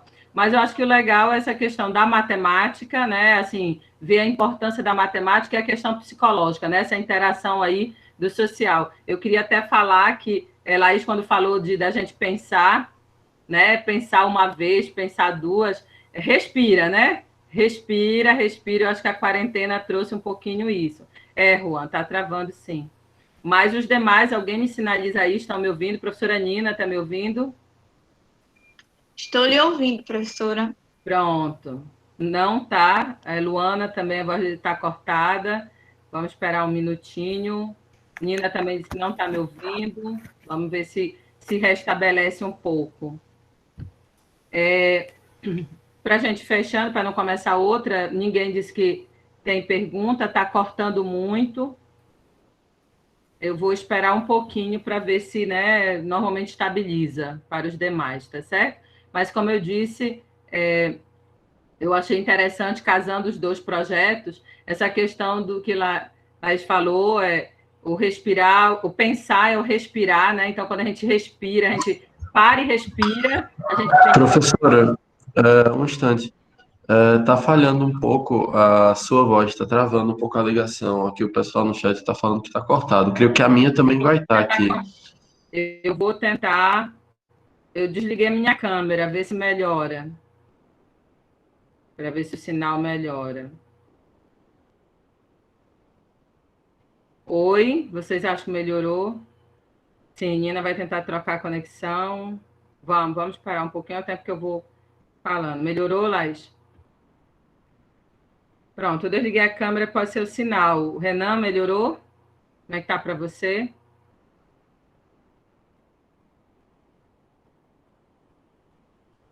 Então, vamos tentar aqui acessar. Renan, eu preciso saber se você está me ouvindo. Renan? Acho que Renan caiu também. Nina agora me ouve. Os demais... Alguém me dá um retorno, por favor? Estão me ouvindo bem? Estou ouvindo. Estou escutando. Ótimo, então. Então, pronto. Renan, você voltou? Pronto. Desculpa aí, pessoal. Estava instável a internet, mas agora voltou ao bom funcionamento. Tranquilo. Como eu disse, acho que foi legal e os demais não têm perguntas. A gente viu a valorização aí da matemática, né? Dessa ciência base no nosso dia a dia. E eu queria destacar aqui a questão de que Laís falou, né? De pensar uma, duas vezes. Eu quero ligar aí com respirar, né? Quando a gente para e respira consciente, a gente consegue pensar melhor. E o que Juan trouxe da questão do psicológico, né? Dessa interação social. Então, às vezes, a gente vê essa parte matemática, exata, e esquece dessa relação com o eu, com o pessoal, tá certo? Então, parabéns aos dois projetos, mais uma vez agradecendo pela participação, né? E pelo menos um pouquinho de interação nesse modo virtual nosso. E agora vamos para o nosso quarto, né? E último projeto, que deixa eu ler aqui para não errar, Universidade em Debate, Maria Raquel, né, vai estar apresentando, Universidade em Debate, prática de leitura e de produção de texto com foco no Enem. E aí eu vou de novo falar, terminando, a gente fica mais um minutinho, eu gostaria que o projeto 1, Isadora e Maria Clara, a gente pudesse falar um pouco, e fizesse uma interação, né? Queira ou não, é produção de texto, é produção de material aí, né? Com finalidades diferentes, mas que vem de uma essência similar, tá certo? Então, Raquel, Maria Raquel, seja muito bem-vinda. Chamar só de Raquel, né? Para facilitar. Então, se você tiver alguma coisa para compartilhar, você tiver a tela, pode compartilhar, a gente poder marcar o seu tempo, tá certo? 10 minutos, e depois para a professora Nina. Eu só irei compartilhar no momento oportuno, tá certo? Tá certo. Então, fique à vontade, estamos contando seu tempo. Boa apresentação. Obrigada. Olá, pessoal. Primeiramente, né, eu espero que todos estejam bem. Então, eu me chamo Raquel Félix, sou graduanda do curso de Letras Língua Portuguesa no Campus 4, UFPB. Atualmente, estou no 3º período do curso. E também sou bolsista, né, do projeto Universidade em Debate, Práticas de Leitura e de Produção de Textos, com foco no Enem, edição 2020. Coordenado pela professora doutora, que está aqui presente, Luana Farias, e tendo como coordenadores adjuntos o professor doutor Fábio Pessoa e o professor mestre Jocélio Coutinho. Nesse sentido, as práticas de leitura e produção de texto com foco no Enem é o mote e subtítulo do nosso projeto, que na 4ª edição passou a ser desenvolvido totalmente na modalidade remota em função da pandemia. Ele é vinculado ao curso de letras do CCAE, Centro de Ciências Aplicadas e Educação da UFPB. Esse projeto viabiliza a ministração de oficinas de produção de textos para alunos que já concluíram o ensino básico em escola pública do litoral norte paraibano. Dessa forma, durante a minha fala, será apresentado como foram desenvolvidas oficinas de redação na modalidade remota, em um contexto extensionista e pandêmico. Inicialmente, é importante mencionar que nas edições anteriores, o projeto foi desenvolvido em uma sala de aula no Campus 4, na UFPB, durante o turno da noite, às quartas-feiras, bem como a formação dada aos discentes para a ministração das oficinas, sendo também presencialmente por meio de reuniões semanais. Já nessa edição atual, tanto as reuniões formativas quanto a ministração das oficinas se deram de maneira remota, através de aplicativos de comunicação virtual. Nesse sentido, o nosso projeto apresenta como objetivos, primeiramente, capacitar satisfatoriamente a bolsista do curso de Letras do Centro de Ciências Aplicadas à Educação para a ministração de oficinas de produção de textos com foco no Enem. Em segundo objetivo, temos promover oficinas remotas para a prova de redação do Enem com alunos que já concluíram o ensino básico em escola pública do litoral norte paraibano. E, por fim, temos como objetivo produzir e disponibilizar, por meio da sala de aula virtual, conteúdo adequado para o ensino-aprendizagem e redação para o Enem, num paradigma interpretativista e sobre as contribuições de metodologias ativas de aprendizagem. Bom, metodologicamente, este projeto situa-se no campo da linguística aplicada. Já no que se trata a readaptação dessas metodologias do nosso projeto nesse contexto pandêmico, foi desenvolvida uma formação prévia, para capacitação, para a minha capacitação, no caso da bolsista, ao longo do primeiro semestre do corrente ano. Em seguida, foram abertas inscrições para o público-alvo, que dessa forma obteve-se uma turma com 23 alunos, que objetivam aprimorar suas habilidades de leitura e escrita para desenvolver satisfatoriamente a redação do Enem. Os encontros, das oficinas acontecem de maneira virtual semanalmente. Já no que se trata dos procedimentos didáticos pedagógicos, eles estão pautados nas metodologias ativas de aprendizagem, como a gamificação no ensino. E é esse o nosso grande diferencial, tanto de estimular a produção de escrita dos alunos, como também utilizar metodologias ativas de aprendizagem. Além disso, utilizamos uma sala de aula virtual por meio do Google Classroom, onde ocorrem as atividades de maneira assíncrona, em que são disponibilizados materiais de leitura e atividades. Diante disso, sobre as atividades produzidas no projeto, é importante considerar o desenvolvimento ao decorrer dos 2 semestres. Bom, o primeiro semestre do projeto, isto é, durante as nossas reuniões formativas, os meus coordenadores me capacitaram satisfatoriamente, por meio de orientações, discussões e esclarecimento dos materiais de leitura fornecidos para a minha formação. As minhas atividades produzidas durante esse período foram pautadas nas metodologias ativas, como elaboração de mapas mentais e esquemas, além de quiz interativo para sintetizar as principais questões trabalhadas durante a formação. Além disso, eu adaptava os materiais, como os próprios mapas mentais e também os cartazes, dinâmicos, com o intuito de publicarmos no Instagram do projeto, que atualmente se encontra com 526 seguidores, objetivando passar informações de maneira interativa e prática sobre a redação do Enem. Já no segundo semestre, utilizamos o site, bem como o Instagram e o WhatsApp, para a divulgação das oficinas remotas. Dessa forma, como dito anteriormente, preparamos previamente a sala de aula virtual no Google Classroom, onde a elaboração dos tópicos quinzenais, cujos irão discorrer sobre os 5 critérios avaliativos da redação, ou seja, as 5 competências, respectivamente. Além disso, as aulas síncronas ocorrem semanalmente com os cursistas nas quartas-feiras, através de videoconferência pelo Google Meet, em que dialogamos sobre as atividades realizadas, a proposta de redação solicitada, esclarecemos as dúvidas e explicamos o conteúdo de maneira mais acessível, além de promover quiz sincronicamente para engajar os alunos. Sobre a avaliação das redações dos cursistas, se dá pelo método de comentários, além de destacar os níveis de desempenho para cada competência, demonstrando assim empatia, primeiramente, com os alunos.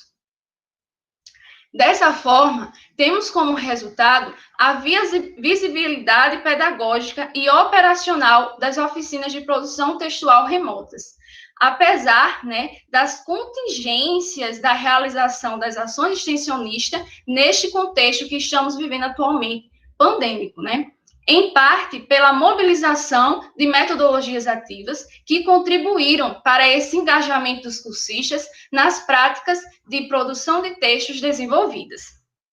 Através das atividades realizadas, buscamos, dessa forma, despertar nos cursistas a reflexão crítica sobre esses critérios avaliativos, visando atender aos fatores de textualidade, para que, assim, possa ser possível a aprovação dos mesmos em uma instituição de ensino superior.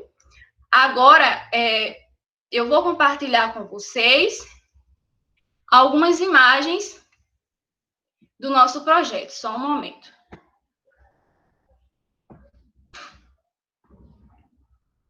Vocês estão visualizando?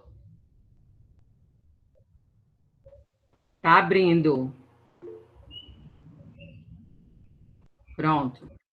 Obrigada. Então, aqui está a imagem, né, da nossa equipe, com a coordenadora Luana, o coordenador adjunto Fábio Pessoa, o outro coordenador Jocélio Oliveira e a minha imagem, né, como representante e a bolsista do projeto. Então, essa é a nossa equipe. Na próxima imagem, como vocês podem visualizar, se trata de um print da nossa sala de aula virtual, onde acontecem as aulas assíncronas. Temos atividade, leitura, fórum de debates. Nesse ambiente, tentamos fazer, né, a discussão com os alunos, promover a proposta de redação, corrigir as redações, se dá por aí. No lado tem a foto do Instagram do nosso projeto e do outro, um dos mapas mentais que eu produzi para poder colaborar para a sintetização do conteúdo dos cursistas, perdão. E nesta última imagem, se trata de um print de um dos nossos encontros formativos, né, que acontecia por meio dessa interação das janelinhas, e o registro da nossa primeira oficina, né, com os cursistas, e, por fim, o resultado de um quiz, né, que é a forma que a gente utiliza na gamificação, além de contribuir, né, para o engajamento e para a produção de texto. Dessa forma, como considerações finais, podemos concluir que, através do contexto de ensino remoto, a extensão contribuiu também significadamente para a minha formação acadêmica e cidadã, principalmente no tocante a essa adaptação a uma nova modalidade de ensino e utilização de diferentes estratégias de aprendizagem para o desenvolvimento dessas oficinas remotamente.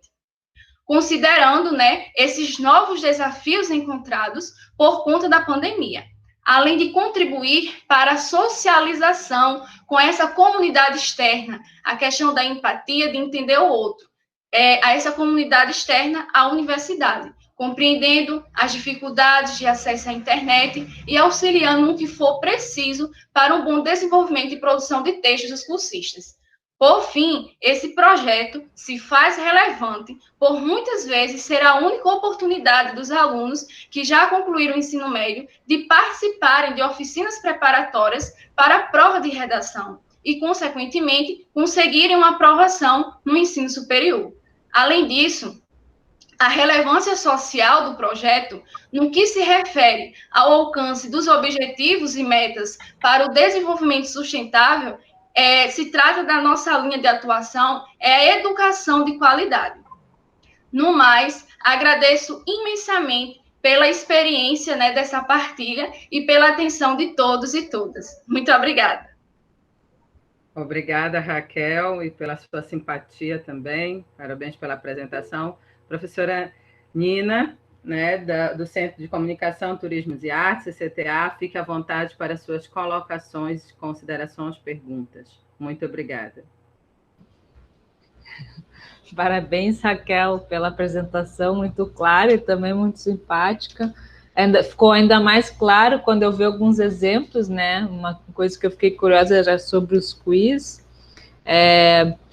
Mas eu queria só entender um pouco melhor do projeto. Primeiro que eu achei curioso, depois que apareceu na tela de novo o nome, Universidade em Debate. Por que chama Universidade em Debate? Se chama Universidade em Debate, principalmente por conta das edições anteriores, né? Porque os coordenadores, eles faziam exatamente esse debate com os cursantes de letras, né? Para que eles pudessem debater, e aprimorava também esses encontros formativos, que não era só para aqueles participantes da extensão, mas para os alunos do curso de letras. E também porque a gente tem esse grande diferencial de dialogar com os alunos, né, de estimular essas experiências com eles, por isso que é este nome. Obrigada. E aí eu queria saber mais também, eu fiquei curiosa, eu também dou workshops, aulas de escrita, então eu fiquei curiosa de saber a tua experiência mesmo, né, dessas aulas remotas, o que foi mais, já que também faz parte, né, do projeto da tua própria capacitação, depois que tu aprendeu o conteúdo e quais seriam as metodologias na hora de implementar, quais dificuldades que tu encontrou na maneira mesmo dos alunos lidarem com esse conteúdo e na redação de trabalhos e nas leituras, e o que tu aprendeu com isso? Bom, falar sobre essas dificuldades, infelizmente, né, tivemos várias, principalmente no que se refere ao segundo semestre, que foi exatamente nessas práticas de redação com os cursistas, né? Então, temos a questão da resistência, né, da escrita, que é aquela coisa, eu não quero...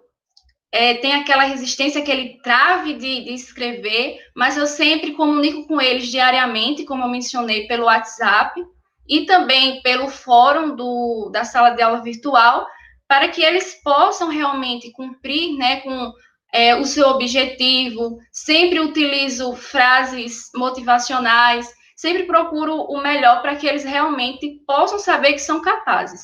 E também tem uma dificuldade por conta do acesso à internet, que a maioria das pessoas moram em sítios vizinhos no litoral norte da Paraíba, e também por conta, né, desse acesso nos sítios que é mais complicado, e por conta que muitas pessoas, né, que estão cursando já são mães, já trabalham, aí, às vezes, nas aulas síncronas, não podem participar.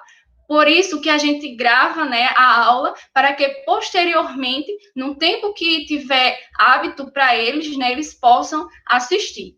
E sobre a minha experiência, bom, é a primeira vez que eu tenho essa experiência de estar em sala de aula, mesmo nessa forma, né, remota.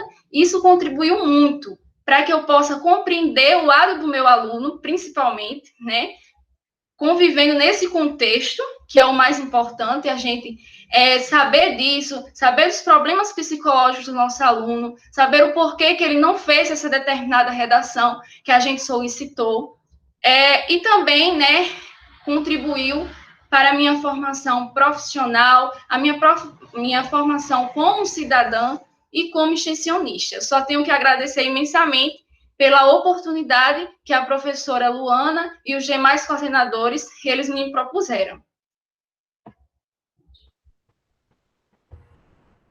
Muito bom. Parabenizar, eu acabei não falando, né? Passei logo para a professora Nina, vendo aqui o tempo, e parabenizar, né? Parabenizar muito. Coordenadora, muito obrigada, professora Luana, por estar presente, prestigiando a sua aluna, né? Eu não sei se teve algum acordo para mim. São quantas pessoas no projeto de alunos, Raquel? Eu não memorizei aqui. Sem problemas, eu repito. A gente estipulou, né, de início, 20 vagas, né? Colocamos alguns critérios, que são pessoas que já concluíram o ensino médio, né, em escola pública, que seja desse litoral norte paraibano, e também que possa ter acesso à internet. Só que obtivemos 23 vagas, né? Então, a gente deixou essa exceção de mais essas 3 pessoas, né? Considerando que só passou poucas pessoas além do limite. Então, são 23 pessoas. E de alunos bolsista você e mais quantos voluntários? Ou não tem? Nessa edição, o projeto só tem eu, né, como bolsista, e não há voluntários, exatamente pela essa dificuldade que os alunos de letras, né, do nosso campus têm com acesso à internet. Mas nos anos anteriores era aberto, como eu falei, né, por isso o nome Universidade de Debate, para esse público, né, de todos os acadêmicos de letras. Perfeito, Raquel. Professora Nina, mais alguma colocação ainda? Não? Não, só dar parabéns. Sozinha, né? Deu conta aí de tudo. Então, parabéns mesmo. E aí, foram aprovados no Enem os alunos. Por não é? Ainda teve essa boa. Vocês têm a média de nota, sabe? Assim, vocês davam nota para os trabalhos, para os conteúdos ou não?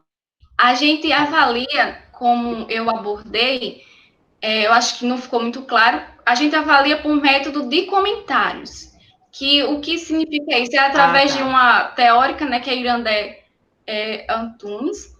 Então, a gente vai avaliando por método de comentários, abordando cada parágrafo, o que pode ser melhorado, e além de parabenizar, né, os alunos pelos acertos, pelas possíveis adequações que vai ocorrendo. Além disso, a gente faz a avaliação por meio da competência. Damos a nota para cada competência e diz o porquê que ele conseguiu tal nível em determinada competência. E, por fim, dá a nota final.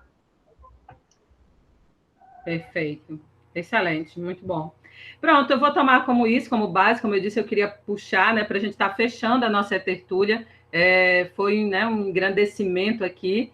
Eu vou falar no final, mas assim, eu queria chamar a Isadora, né, puxando os dois, Isadora e Maria Clara, porque vocês aplicaram metodologias ativas, algo que para nós né, de outras áreas, vocês que estão nas áreas de humanas, vocês usam muito mais, às vezes, consciente ou não consciente, né, de aplicação das metodologias ativas, mas nem sempre para o pessoal da matemática, né, são tão acessíveis ou compreensíveis. E aí eu queria que vocês falassem, por exemplo, do caso da Isadora, na produção do material, né, dessa trajetória indígena, quando se faz os joguinhos, quando se usa aquilo, é uma técnica de metodologia ativa, essa forma de motivação que foi muito bem feito, né, por Raquel também. E aí vamos falar um pouquinho, compartilhar, né, um pouco dessa experiência, desse material, de usar isso já, né, nesse período tão difícil, mas que a gente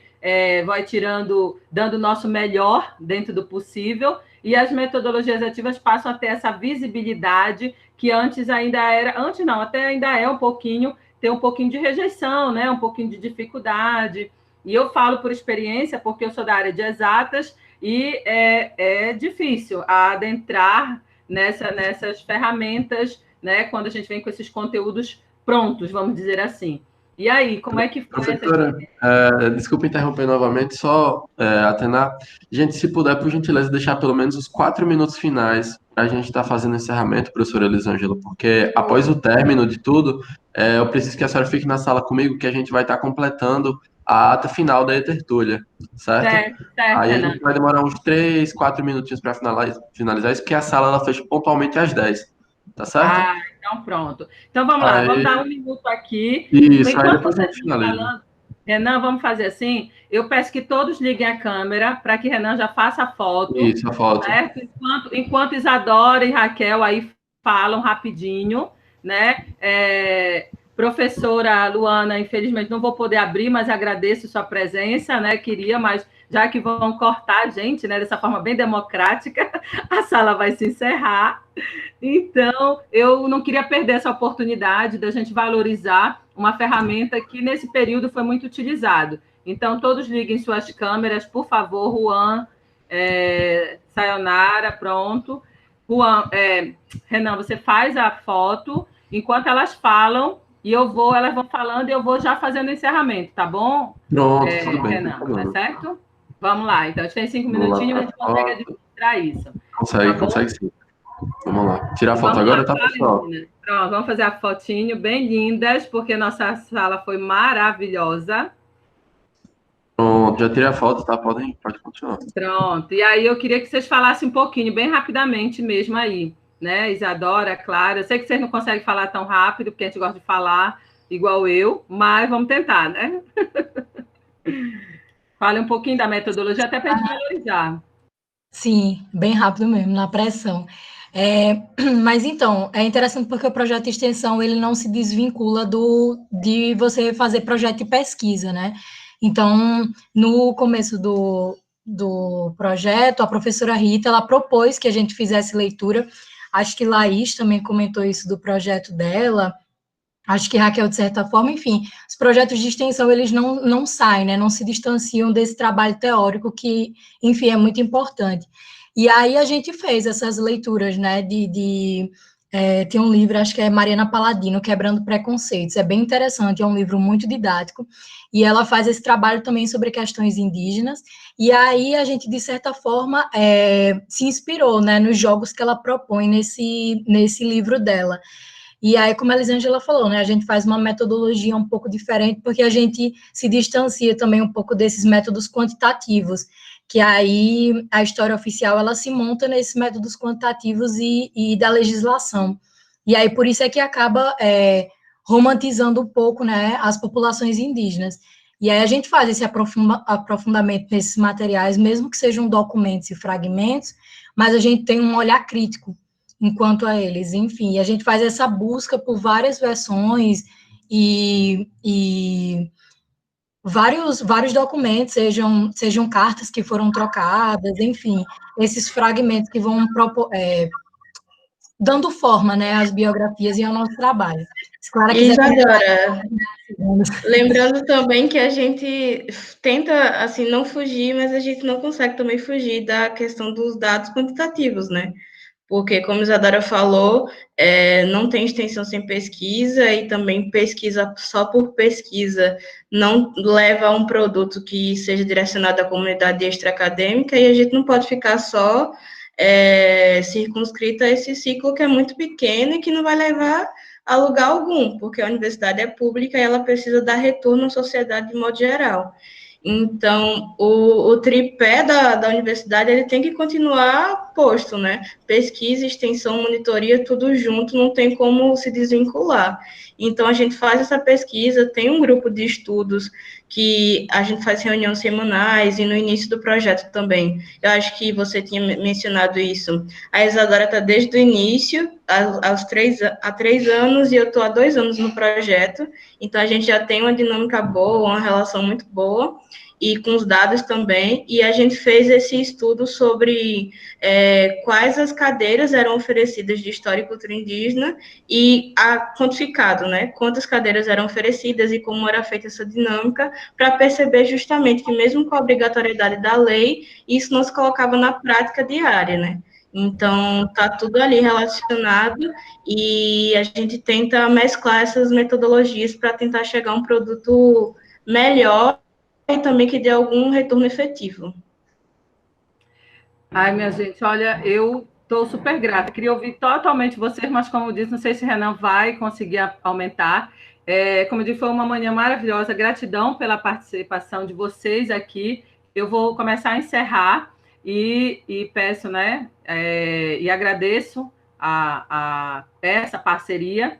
E aí vamos dando, né, agradeço a participação de todos desse projeto, agradeço a avaliação da professora Nina, muito obrigada por suas colocações, a todos aqui presentes, né, e vamos assim, quero agradecer também Renan, que está aqui me assessorando e que junto comigo administrou e mediou essa sala, né, essa tertúlia número 5 da área de educação, né, que faz parte do ENEX 2020, promovido pela Coordenação de Programas de Ação Comunitária COPAC, da Pró-Reitoria de Extensão PROESTE, da Universidade Federal da Paraíba, nossa universidade pública, que fazemos ensino com qualidade, sim, e que defendemos a democracia com todos os direitos, certo? Então, damos por encerrado a nossa tertúlia, e eu sou muito grata, porque eu sou a professora Elisângela, coordenadora do curso de Engenharia Ambiental,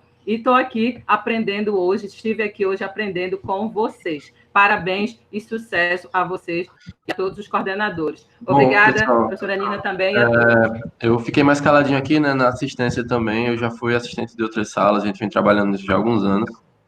Nunca tinha ficado com educação. E realmente, assim, eu estou aqui meio que surpreso, assim, porque todos os projetos contemplam realmente o que é a extensão universitária, né, dentro do que é proposto e o que é exigido a nível nacional. Vocês conseguem atender as demandas comunitárias, conseguem atender demandas históricas, em todos os aspectos possíveis. São projetos que atendem de poucas a várias pessoas, mas que atendem muito bem e são muito bem feitos, tá? Eu fiquei meio caladinho, como eu expliquei antes, porque eu estou aqui assessorando, mas eu não posso deixar de dar os parabéns a vocês, tá? Realmente obrigado pela participação e por tudo que vocês fazem pela academia. Obrigado, professora Elisângela, que é até minha coordenadora, né, por coincidência, de área ambiental. Obrigado, professora Nina, que está aqui avaliando, nossa professora convidada. E, como ela reiterou, vamos estar finalizando, né, nossa tertúlia 5 de educação. Vocês já podem sair da sala, por gentileza. Tá? Um abraço a todos. Obrigado. Agradecemos a contribuição de vocês, que não existe extensão sem vocês, tá certo? Então, muito obrigada. Em nome da PROEX. Obrigada e a todos. de toda a universidade. Obrigada.